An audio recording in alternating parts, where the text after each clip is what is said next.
You're listening to the ESO Network, your station for all things geek.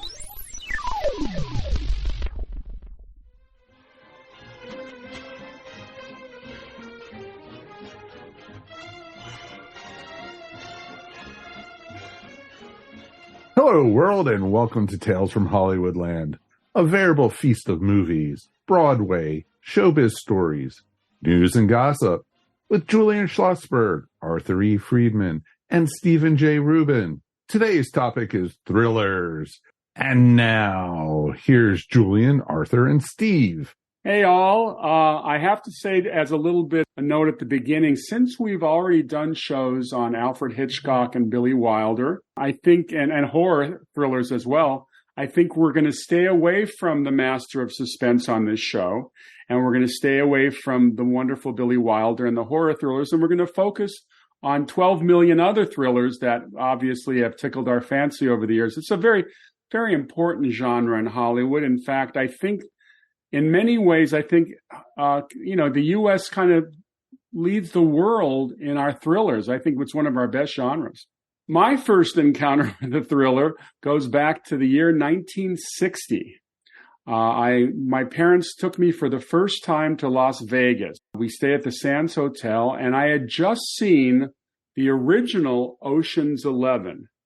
And I was so enamored with that movie that when I arrived in Las Vegas, I thought I was on a giant movie set because everything I was seeing had just appeared in the movie. In fact, on the marquee of the Sands Hotel where we were staying was Frank Sinatra, Joey Bishop, Peter Lawford, etc. And I was thinking about Ocean's 11 the other day. It's not exactly a tech thriller because the technology is very rudimentary in it, but the concept of taking out the casinos by switching the emergency light system with a device that opens the doors in the cashier's cages was kind of techie for its day. And I thought that original movie was just a lot of fun. And you guys obviously remember it well. Oh, sure. It was terrific because these were the coolest guys we knew. Dean Martin, Frank Sinatra, these guys were it. So the fact that they were all in the same movie, that was really exciting. And that was the first of other movies they made together. But as Marty Scorsese always points out with Ocean's 11, he always said, it's not like that it's a great movie, but the second half of that movie is like a time capsule of Las Vegas in 1960. And it is. And, it is a thriller, the second half for sure. Oh, sure.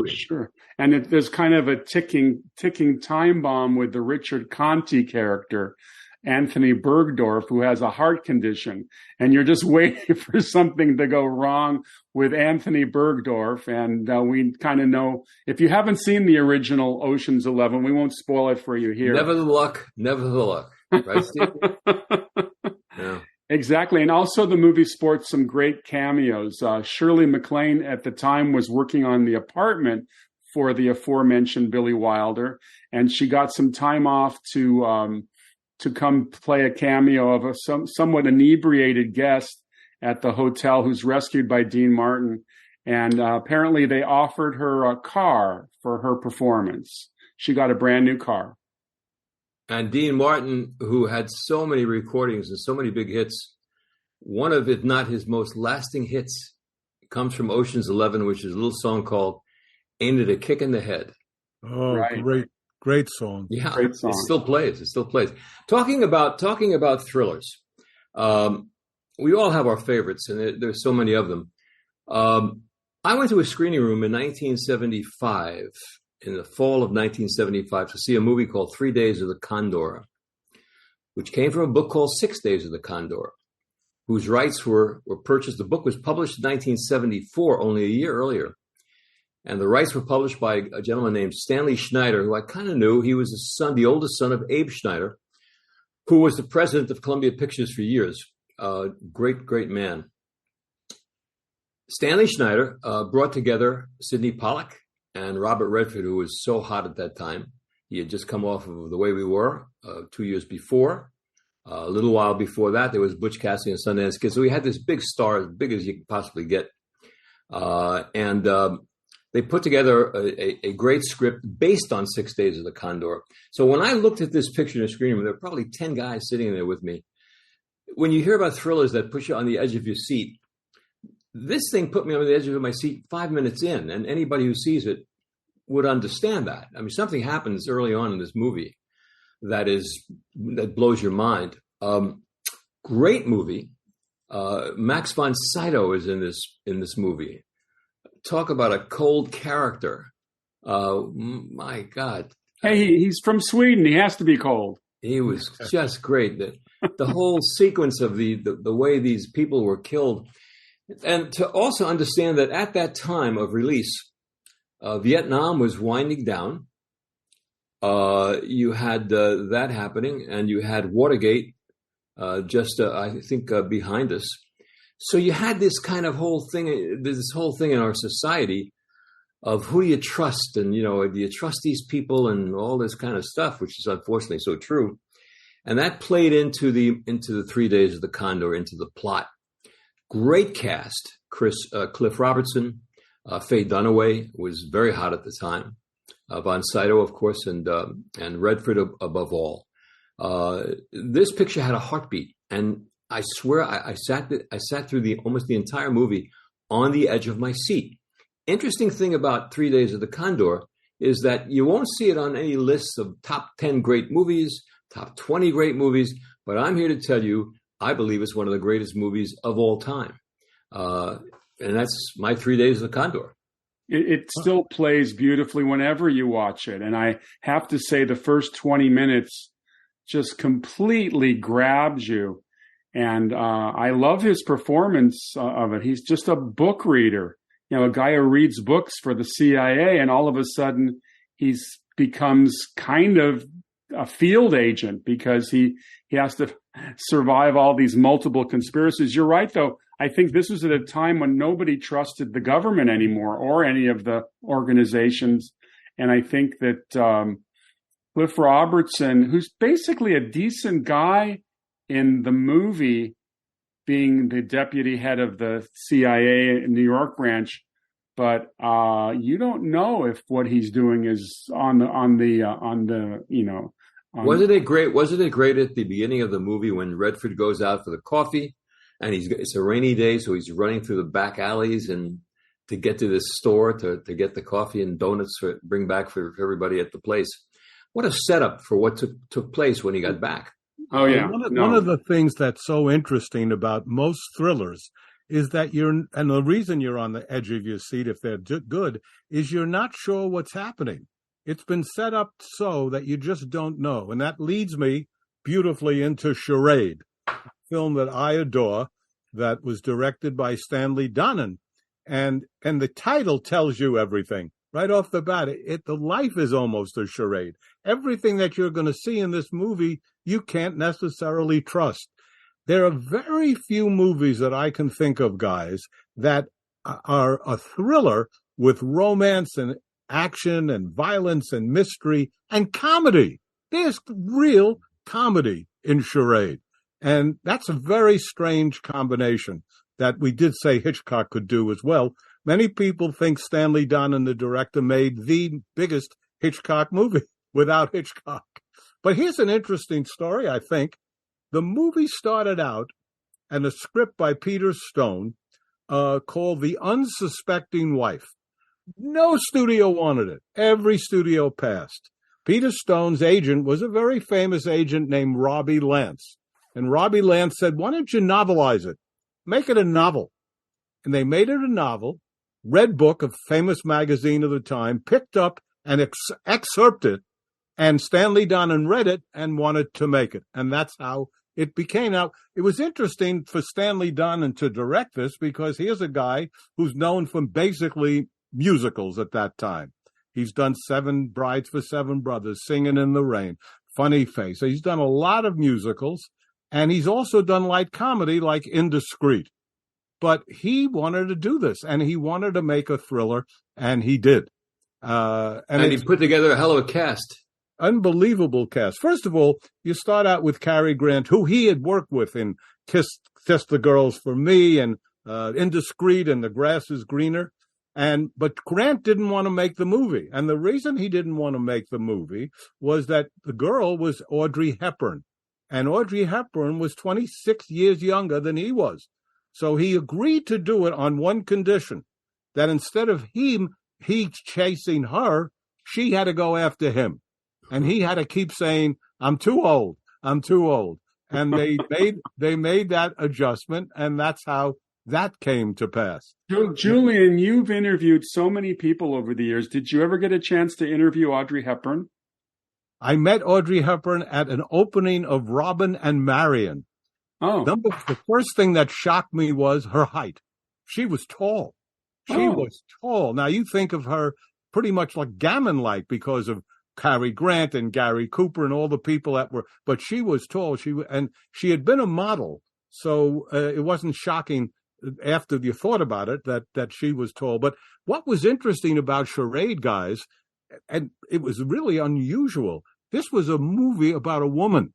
This is not Cary Grant. I mean, he's great in it, and he's never bad. But it's her story. It's her husband. It's her. Is this guy true? Is this guy true? Who's lying to me? Who's coming after me? A movie that movie was about a woman, by and large. And that was interesting. Also, Walter Matthau, who is co-stars in it and who is terrific in it, before he became a comic actor and sometimes ate the scenery. But in this movie, Stanley told me, Stanley Don and I told me he cast him because he had seen him in Lonely Are the Brave, the movie with Kirk Douglas and Jenna Rollins. And he liked him for that. Matthau told me, which I really liked, was that he played this movie because he had the idea that Stanley liked, that Matthau, as the character, wanted to always be eating sandwiches when he had meetings. He liked the idea of chewing on a sandwich while he was doing his lines. Anyhow, it's one of my favorite movies, and I'll tell you guys, I love your opinion, both of you, on this, and Mike as well. I don't think there's been a more glamorous movie, because Hollywood stopped making these movies with gorgeous people, Da Vinci costumes, Paris background, and the idea of two of the most gorgeous actors in the leads. It kind of went over in a couple of years. Bonnie and Clyde and Easy Rider, all these movies took over, and we went to French Connection and Exorcist. But the glamour, this kind of excitement, is pretty much gone. Norman Jewison made a movie called The Thomas Crown Affair with Steve McQueen and Faye Dunaway that was very glamorous. Right. Well, I'm not saying it's the only one, but it may be one of the last. Yeah, one of the last big Hollywood features to feature a big cast in kind of that vein was the original Airport, which Ross Hunter did in 1970, which had a little bit of, not so much the glamour, but it had the big Hollywood cast, of all stars, etc. Yeah, but, my point was more about the glamour, though, Steve. The glamour. I'll tell you guys one quick story. As you all know, the three guys who go after, beside what I don't want to say who, no spoiler alert, who the bad guy is, but three guys that are obviously bad guys are played by James Coburn, George Kennedy, and Ned Glass. And George Kennedy told me, if you may remember, he had an arm missing. He had a hook for an arm in that movie. And he was a terribly mean guy. And he told me he never wanted to do that again. He had children growing up, and he wanted to be a good guy. Uh-huh. And the reason I thought of it is what Steve just said. He's the guy who saves the day in Airport. He was also the bad guy in Lonely Are the Brave, who Kirk Douglas hits with his rifle butt. No, exactly. I've heard Airport described any number of times as a big television movie of the day that just busted through, and everybody's, the book was so big, and it was so big. However, I'll discuss right after Steve talks about a movie that had a great book, became a great movie, and didn't sell at the box office, named Day of the Jackal. We'll talk about that. Steve, go ahead. You got something to say. Well, I go back a few years. I go back to the year 1950 to a movie that I've seen multiple times, a black and white film directed by John Huston called The Asphalt Jungle. Yeah. And the Asphalt Jungle is a movie you can watch today or 100 times, and it still is the kind of the blueprint for the crime movie where you have this huge plan, not unlike Ocean's 11 later, where they come up with a huge plan, but it's just a classic crime movie based on a book by W.R. Burnett, who was a great writer of the 1940s. Later co-wrote the screenplay to The Great Escape, which also featured a big ensemble.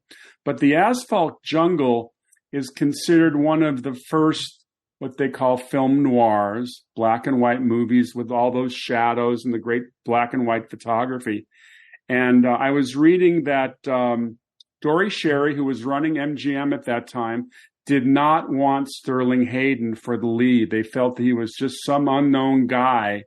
And the character he plays is Dix Handley, who is referred to by one of the police chiefs as a hooligan. There's a lot of slang in this movie. This is very, very 1950s. Has a great cast. Sam Jaffe, who we all knew from Gunga Din, that classic, plays Doc Riedenschneider, who is the mastermind for this plot to rob a jewelry store in a Midwest city. I think they shot part of it in Cincinnati, so it is the Midwest. Although I'm sure a lot of those locations were also replicated in L.A. But it's such a good movie. And Arthur, what's the name of the guy who plays the attorney? It was in Asphalt Jungle. Asphalt Jungle, yeah. John McIntyre, maybe? No, John McIntyre played the police chief, but the guy who plays the attorney, I'm forgetting his name. The very elegant attorney who is going to be defense. Louis Calhern? Thank you. Louis Calhern is just marvelous as this duplicitous attorney. And he was Julius Caesar, remember? Right. That's right. 3 years later, exactly. And Executive Suite and so many other pictures. You know, Marilyn Monroe is in that picture for what, 5 minutes? Yes. The fact of the matter is, if they could have bottled Marilyn Monroe in those days, there'd be no need for any of these ED pills, no Cialis, no Viagra. You get a bottle of Marilyn Monroe. She was incredible in that 5 minutes. I got a great quote here that was quoted by Eddie Muller, because Marilyn went through a number of auditions. They didn't just grab her. She was a virtual unknown. Lola Albright was cast in the role at one point, and then she got knocked out. But John Huston said, according to Eddie Muller, that Marilyn Monroe was one of the few actresses who could make an entrance by leaving the room. So actually, I thought I had invented a line about someone boring by saying, when he comes into a room, it's like two people leaving. Yeah. There's a little movie that Stanley Kubrick made, respectful, called The Killing. In the 1950s. Yeah, that's his first movie. Talk about a thriller. Woo. Once again, and I think Sterling Hayden's in that too. I think. Yes, he is. He is. Julian and the little guy. The little guy who was in Maltese Falcon is in that too. He's great. Oh yeah, Alicia Cook. Alicia Cook, whose wife does. I mean, it's almost comical, but the wife is cheating on him, and he's this little guy. And she said, "Get out of my life," and all that. And he says, "But you still like me? Do you like me though?" Just he wanted to be liked so badly. Elisha Cook. There's a scene, Asphalt Jungle, great movie. There's a scene in the movie where John McIntyre is who plays the police chief, is talking to all the reporters about the importance of police, and he goes into the radio room and then starts turning off the radio calls until there's all silence. And he says, "What would it be like without any police?" And it echoes a lot of these strange things we're hearing these days from city council people around the country who feel the police are no longer necessary, which is kind of shocking. I should play them that clip. But Mike, it's your turn. I know you've got some thrillers you want to mention. First one on my list actually was The Firm by John Grisham, starring Tom Cruise. Yeah, that's an interesting film because they got into a little trouble and they had to go to Bob Town to be the doctor at the end. Yep. They had to fix a lot of it because they went way too far away from the original book, and they had to bring it in, and there was issues with it. But it's interesting. It kept me on the edge of my seat, even though I had read the book. And I thought that was one of the first movies that I actually was like, Tom Cruise isn't that bad of an actor. And Cruise is a great actor. Yeah, he's underrated. He is very much. Barbara, my wife and I just watched the other day the picture with Jack Nicholson. A Few Good Men. A Few Good Men. Yeah, Guys, The Firm, and one of the great movies of all time. He acted. He was great. He acted in it. He just wasn't, oh, look at me, I'm Tom Cruise type. He's one of the hardest working actors in Hollywood. Does a lot of his own stunts. Oh, look at what he's doing with the Mission Impossible movie. Oh, they're incredible, and I think he gets a lot of unfair, discussion about his religious preferences, but on the screen, he always delivers. And he does something that's truly amazing to me. In the movie Rain Man, where Dustin gets all the credit because he does a great job, it's Cruise who keeps that movie. I mean, Dustin can't talk. He can't do much. Tom Cruise is playing 1.5 roles. When you watch that movie Rain Man, he is incredible. And Dustin said to me, he said, this guy is the real thing. He said he loved working with him. And I agree with you all. He doesn't get the credit he deserves. He also had a pretty good director in that picture. Yeah, he sure Levinson did. was great. Levinson was great. Guys, I want to mention a picture. Before I get to Day of the Jackal, I want to talk about clearly one of the greatest thrillers of all time, one of the greatest box office movies of all time, called Jaws, which we've all seen. And so there's no holding anything back. But the episode of leading up to Jaws, we will perhaps all remember. I was in Boston, theater owner, distributor, whatever, and the word came down during the production of Jaws that the shark was broken, and they had to shut down production, and that was associated with, this thing's going to die. What a bomb it's going to be. It's ridiculous. They can't get the shark to work. The shark's made of rubber and plastic. And it became like a joke. It became like Ishtar, before it was ever released. What happened today with the making of of Jaws?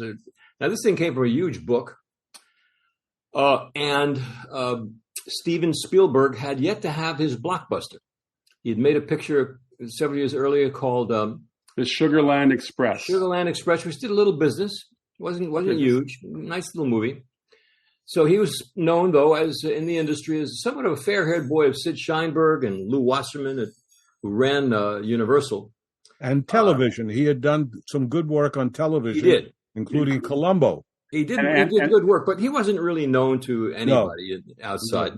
But along comes Jaws, and now it finally is going to open, so they have some previews of it. And you had to be absolutely nuts if you didn't know that this was going to be a big hit picture. In terms of being on the edge of your seat again, this thing really... to this day, even if you've seen it before, it will keep you on the edge of the seat, and there are some scenes that will make you jump.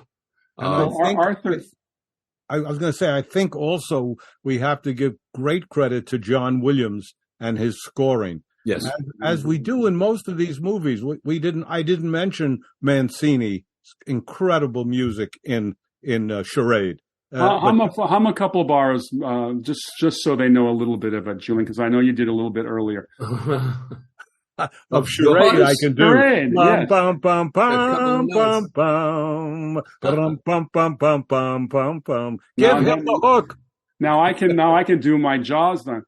Dun dun dun dun dun dun dun dun dun dun dun dun dun. Well, but what happened in effect was that Steven Spielberg made in that first blockbuster picture of his, he made Gone with the Wind of blockbusters.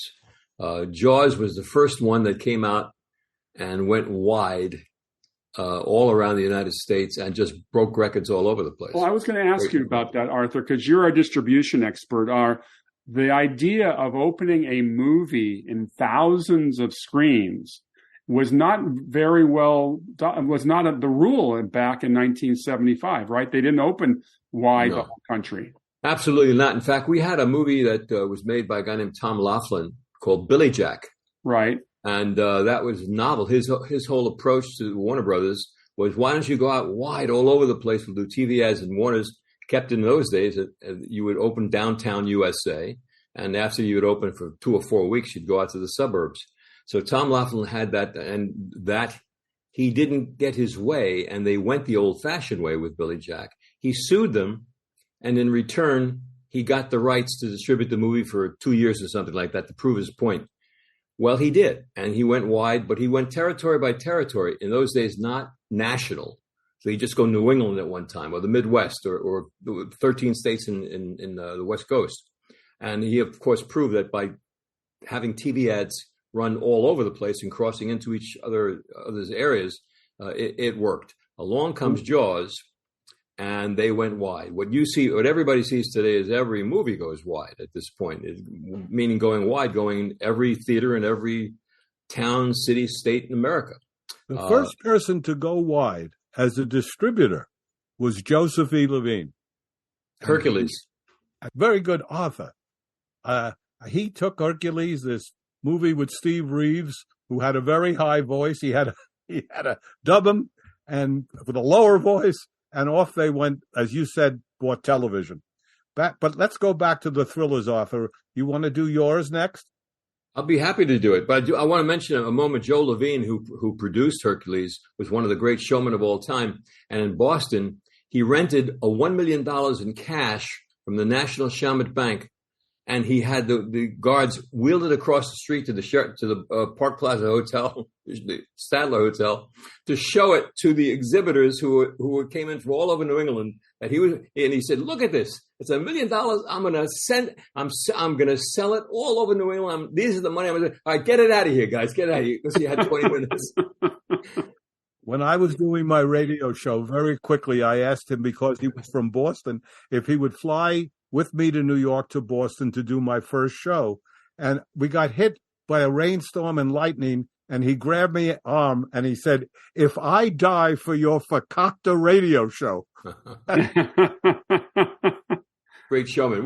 There's a show we should do one of these days, which is Great Showman. We all have subjective opinions about what's the greatest movie of all time. And I think it's basically impossible to prove what it is.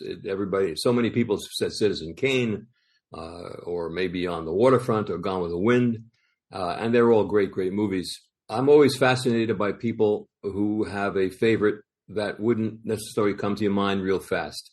In my world, the greatest movie I've ever seen is still with William Holden and Alec Guinness, and the name of it, Steve, is Bridge on the River Kwai. That to me is the greatest movie I've ever seen. However, there's a little movie that came out called Day of the Jackal that would be on my top 10 list. Now, it may not make anybody else's top 10 list, but if you watch it, it might make yours.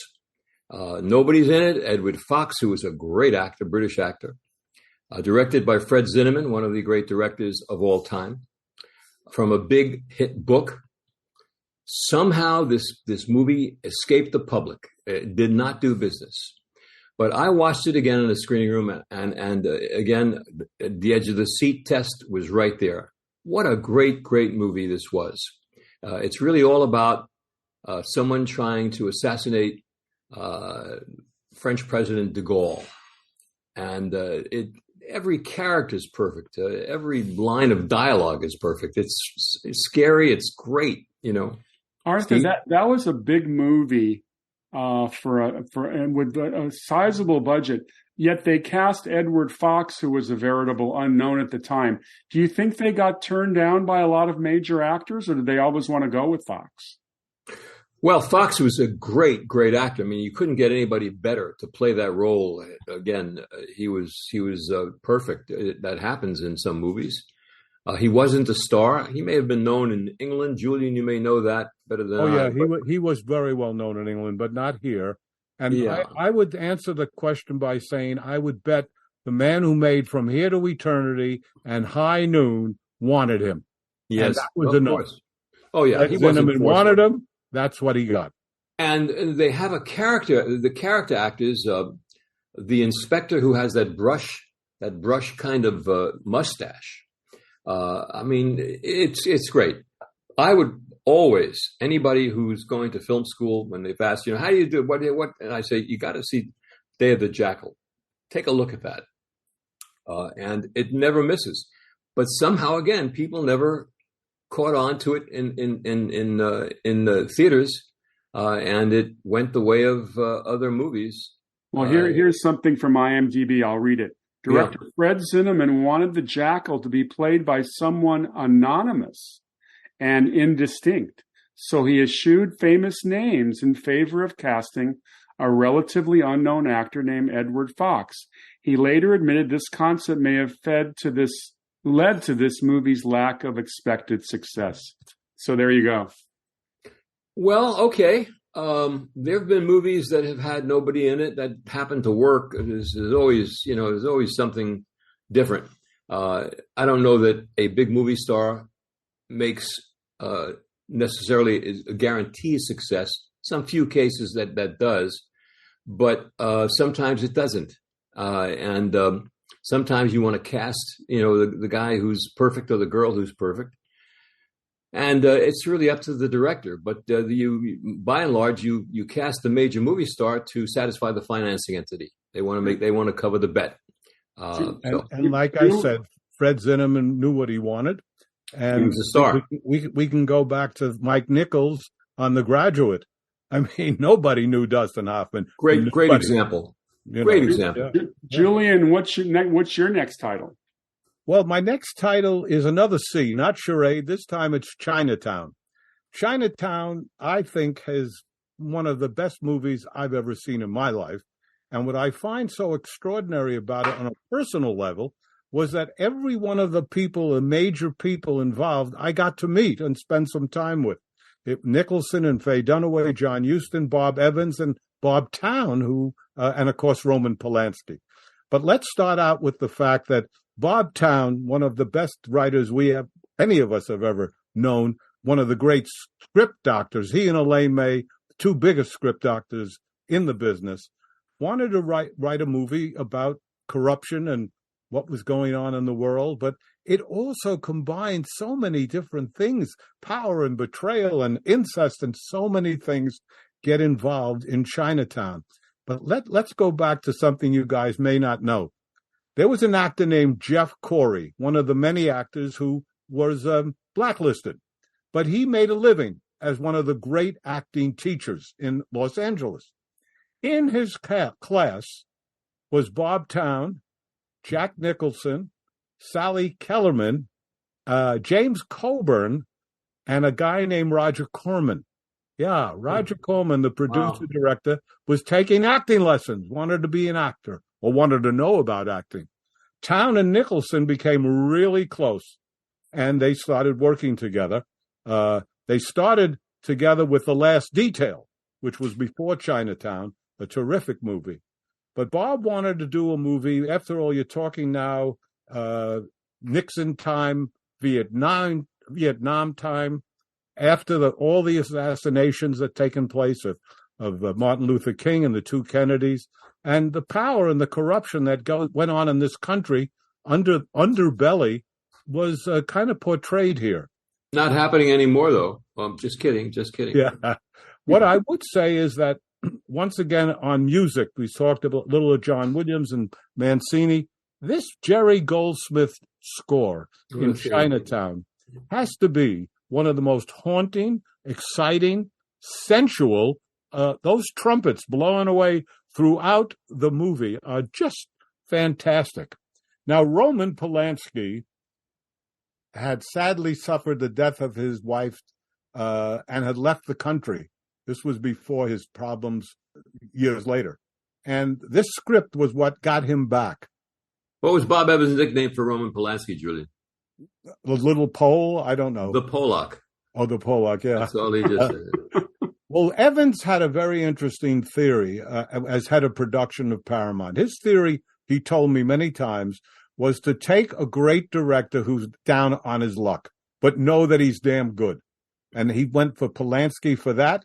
He went for John Schlesinger for Marathon Man. He went for John Frankenheimer for Black Sunday. He knew what he wanted to do, and he got three terrific movies out of that theory. And Marathon Man 2 was one of the all-time great thrillers. Another Julian, one, wasn't that under your tenure as an executive at Paramount? It was. In fact, it was even stranger because I was in charge of the distribution of Marathon Man throughout the country. And my best new friend was Bob Evans, who called me literally every half hour. Julia, what's the numbers? Julia, what's the numbers? What's happened? What's the numbers?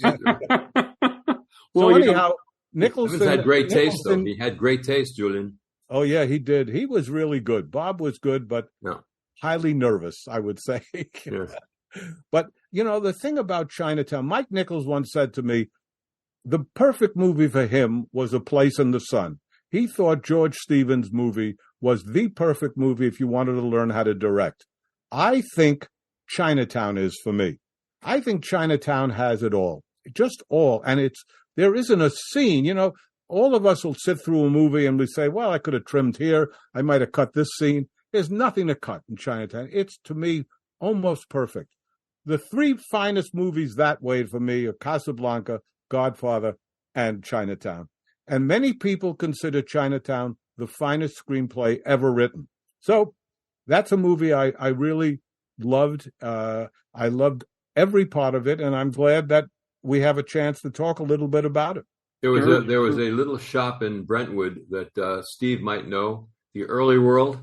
Steve, you know the Early World? You and I had breakfast there a couple times. And all old Hollywood lived there. So any day you go in, you'd see Cloris Leachman, you'd see Julie Andrews, you'd see Bob Town, you'd see all these people. And the owner was a great guy who was Lebanese, and he talked with the accent, And so I said, do you know who you serve here in this terrific restaurant of yours? Hosmick, his name. He said, I know everybody. So I pointed to Julie Andrews. He says, Eggs Benedict. That's what, He knew them by the name of Bob Count. Scrambled eggs with bacon with a nice English muffin on the side. Well done. Well, he knew the credits. So in 1988, I get a call from my friend Craig Moderno, who was a journalist in LA. He says, there's a screening at Fox today. We got to go see this movie. And I said, what is it? It's called Die Hard. I said, So I go to see a private screen. I mean, it was a few of us in the screening room at Fox. And talk about a movie that blew out the stops on thrillers. Bruce Willis had no movie career at that point. He was known principally as a TV star of this Sybil Shepherd series called Moonlighting. Yeah, Blind Date. But I think Blind Date is later. I think so. But anyhow, was it successful? Blind Date? I don't think so. Fair. But anyway, they had a list of actors who were up for the role of John McClane in Die Hard. Richard Gere, Sylvester Stallone, Harrison Ford, Arnold Schwarzenegger, Clint Eastwood, Robert De Niro, Charles Bronson, Don Johnson, Burt Reynolds. Even Michael Madsen was considered for the role. But I would argue that they picked the perfect actor to play John McClane. McTiernan and Bruce Willis realized halfway through production they had to change the character of John McClane a little bit to make him unhappy with himself. So there were little touches they would give to the movie to show him they didn't want to portray John McClane as a superhero. They didn't want him to be kind of one of those Schwarzenegger, just superhero types. They wanted to be more of an everyman. So he's having problems with his wife, and that's what starts out the show. As you recall, he goes up to Nakatomi Plaza. He enters a big party. He meets his wife. They're somewhat estranged because she wanted this job, and he's back in the East Coast. And then the terrorists arrive. They're not really terrorists. They're thieves because they're going to rob the Nakatomi Plaza. I was working for Showtime back in '96, and Alan Rickman is doing an episode of Fallen Angels, and I got to talk to him for a second. I said, Alan, what was it like working on Die Hard? He said, noisy. Yeah. Just on a personal note, I was staying at the Century Plaza Hotel when they shot on Sunday night. They shot the scene of the helicopters over Century City. Right. It was ridiculous, but Bruce Willis is a classic example of what Julian referred to before with Dustin Hoffman in The Graduate. Bruce Willis in Die Hard. Edward Fox didn't work. He was perfect. He was as perfect in that movie, as was Bruce Willis or Dustin Hoffman. Those pictures worked. Day of the Jackal did not, unfortunately. But Bruce Willis, classic example. But at least Bruce Willis was a TV star. Edward Fox and Dustin weren't known at all in a country. Bruce Willis made him a movie star. Sadly, today we know that Bruce Willis has retired from acting because of some brain issues.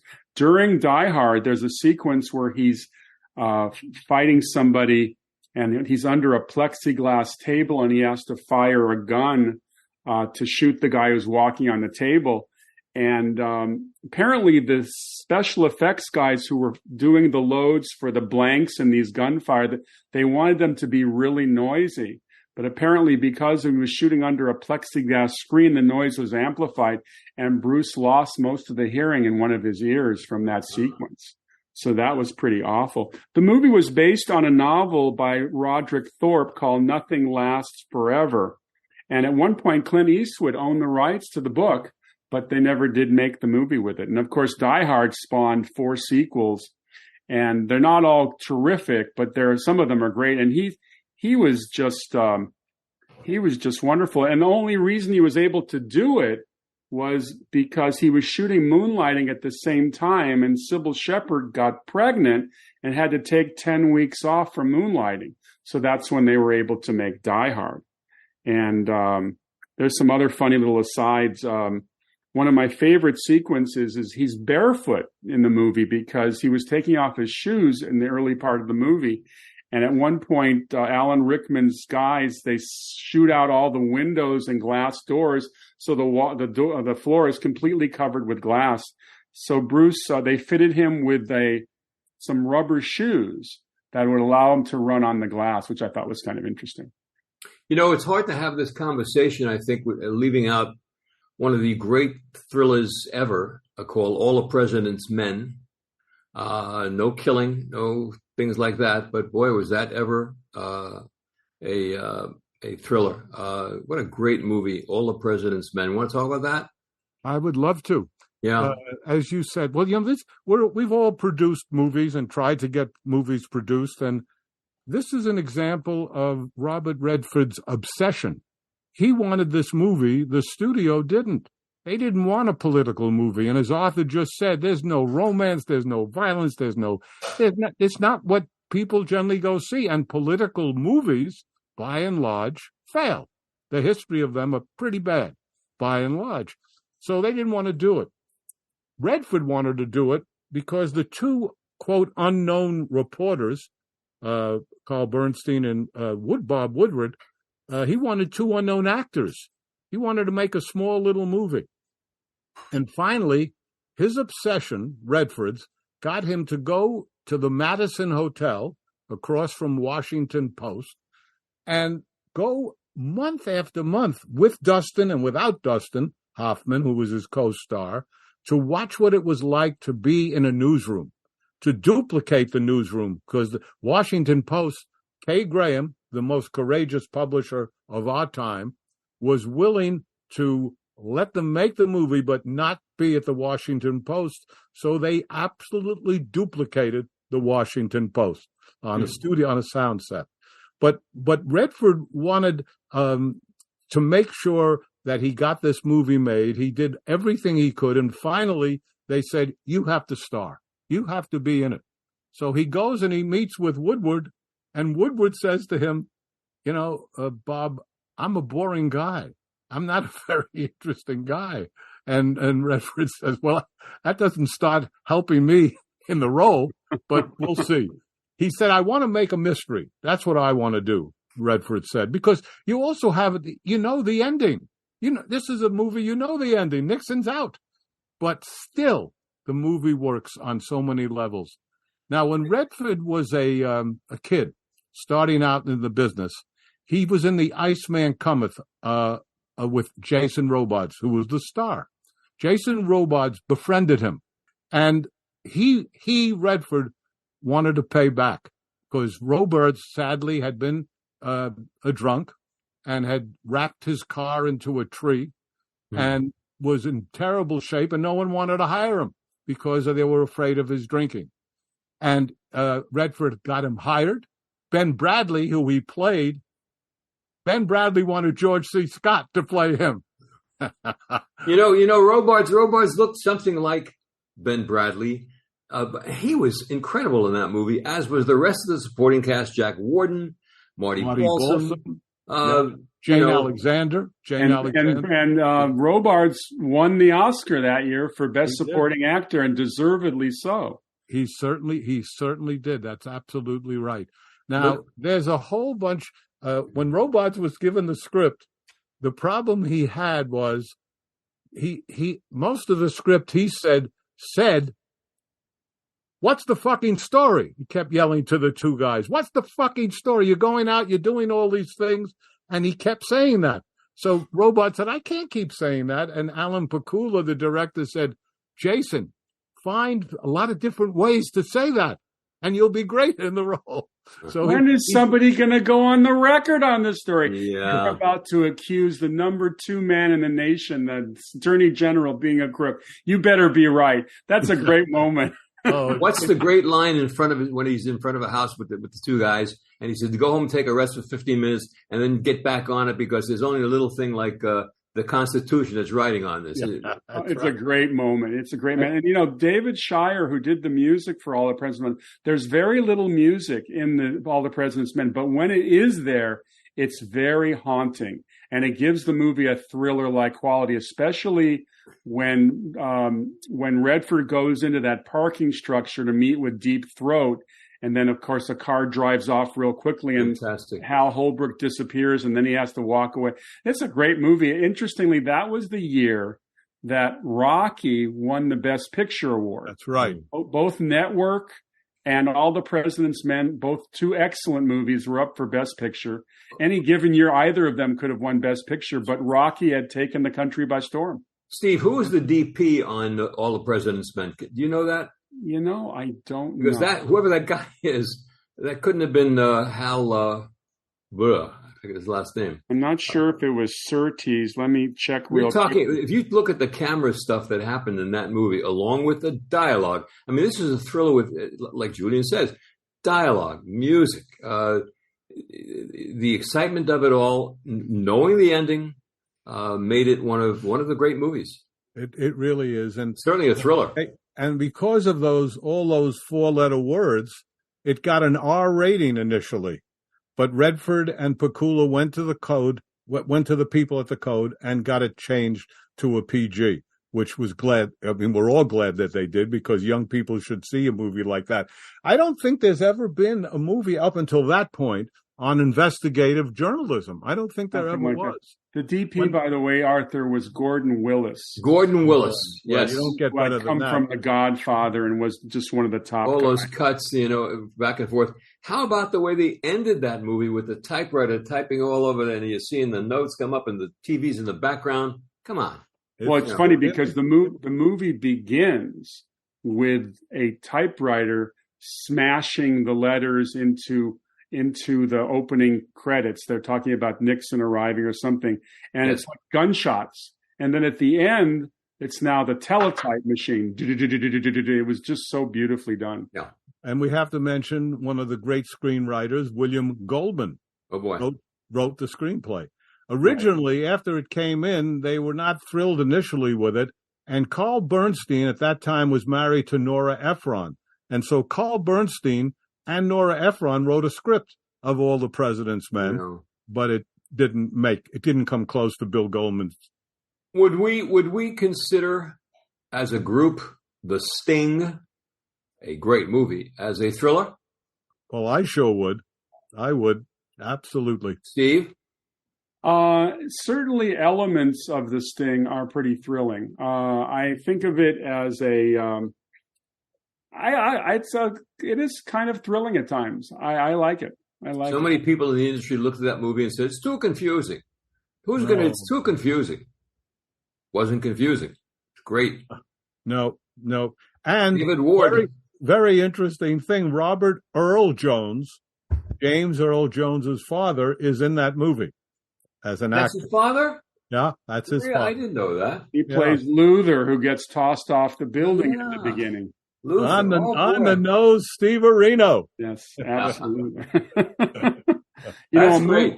A movie that I saw in '97 that was, and it was there was one of 3 or 4 Michael Douglas thrillers at that time. Michael Douglas was the go-to guy in movies like Fatal Attraction, and he was also in a movie with Demi Moore called Disclosure. Basic Instinct. Basic Instinct. But the one that I wanted to talk about a little bit was a David Fincher film called The Game. And it's a brooding thriller. And at the beginning of the movie, Michael Douglas is not a very, very friendly guy. He's an investment banker. His nose is in his business. He's not very personable. He's not very social. He's the kind of guy you do not want to go to dinner. And then his brother, played by Sean Penn, comes to visit him on his birthday and offers him all paid entrance fee into a game that he'll play, that he says that will be a lot of fun for you. And of course, Michael Douglas is not a very playful guy at all, but he starts to sign up for this game. And I'll have to tell you, the twists and turns in this piece, as you begin to realize this game is real, is pretty exciting stuff. Hey, have you guys seen this? I never have. No. Nor have I. I missed that movie. Mike, what did you think? I enjoyed it. I thought it was a really well-crafted film, and it kept you guessing all the way through the end, which was wonderful. It's funny because we have all these games now, these mystery games and these games where you get to play people. And it even reminded me a little bit of the escape rooms exactly. This is an escape room in CinemaScope. It's like all aspects of your life are being affected to it. I thought it was actually interesting. And then all of a sudden, Michael Douglas, who's this kind of obnoxious guy, you begin to start to sympathize with him because you want him to battle back against the forces that play this game. And it has one of the things we should discuss before we end is that we're all talking about American. There are 3 sensational French thrillers that I think most of us have seen: Diabolique, Rififi, and Wages of Fear. 3 terrific films that have you on your edge of your seat on all 3. So, how about Z? And Z is another example. That's right. Wages of Fear was remade by William Friedkin as Sorcerer, which has to be one of the worst titles ever in the history of film for that movie. I mean, after having done The Exorcist, you naturally... And French Connection. And the French, but particularly The Exorcist, if somebody says Friedkin's doing Sorcerer, you're figuring it must be supernatural. And where would you rate a title called Kaleidoscope? Kaleidoscope. I remember the title. We're showing bad titles. Yeah. Well, my favorite bad title of all time is Mel Brooks' Life Stinks. Yes. The couple on Friday night says, "Honey, what do you want to go see? Let's go see Life Stinks." I don't think so. And if there ever was lobbing it into the critics to say Life Stinks. Yeah. Right. Hey, guys, I worked on the campaign for a movie called Rad, R-A-D, which was about BMX bicycle racing, not a thriller. And every other review was Rad is bad. Rad is bad. Some of the guys had seen Howard the Duck and came out of Howard the Duck and said, "We now know what Ishtar means. It means Howard the Duck." That's what it means. Well, Ishtar, I will have to defend to say that the New Yorker has called it a maligned masterpiece. But the title is terrible. However you look at it. Yeah, well, she wanted Road to Ishtar, and Warren did not want it. Yeah. Warren Beatty didn't want it. Talking about reviews, here's my favorite. Gene Shalit reviewing The Adventurers. This is what he says. The Adventurers is a mammoth movie, and that's why the mammoths are extinct. Speaking of Warren Beatty, just very fast, this has been in the news this weekend. So Barbra Streisand has written this book, a 1,000-page book of her life. She's done an autobiography. So she tells everybody she slept with and all kinds of stuff. And they asked about Warren Beatty. And so she said, I'm not sure. I think I did. She wasn't sure of it, which is great. Streisand is special. Anyway. By the way, he did a terrific thriller called The Parallax View. Yep. With Alan Pakula. Alan Pakula again. Which is definitely a movie inspired by all the assassinations. And he plays an investigative reporter. I thought Hume Cronin did a terrific job as his boss in that movie. And they're investigating some conspiracies regarding an assassination, like the Kennedy assassination, but certainly fictionalized. It took place, I believe, at the top of the Space Needle in Seattle. Thrillers are a great genre in movies. So many to speak of. We did a lot, I think, tonight. Did a lot. We did. Yeah. We did. One other one I want to mention real quickly is Matthew Broderick in War Games, which was 1983, which was one of the first movies to feature computer hacking, which apparently when War Games came out in 1983, the government was so affected by its message that they started coming up with legislation to prevent hacking, which was unknown at that time. Mm. Yes. The movie actually did some good for the anti-hacking industry. Want to take us out, Stevie? As I always like to say, if you love this show, which we hope you do, and why don't you subscribe? It's free, and we're available on Apple, Amazon, Spotify, or wherever you get your podcasts.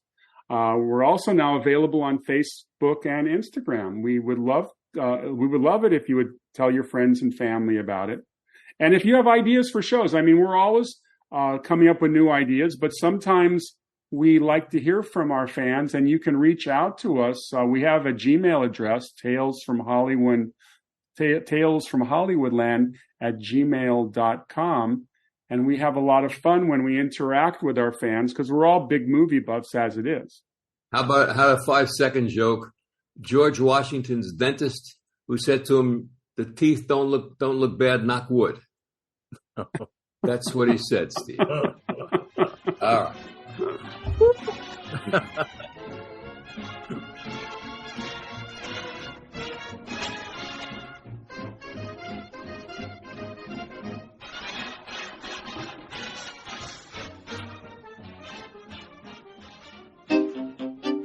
It's a new era for Doctor Who.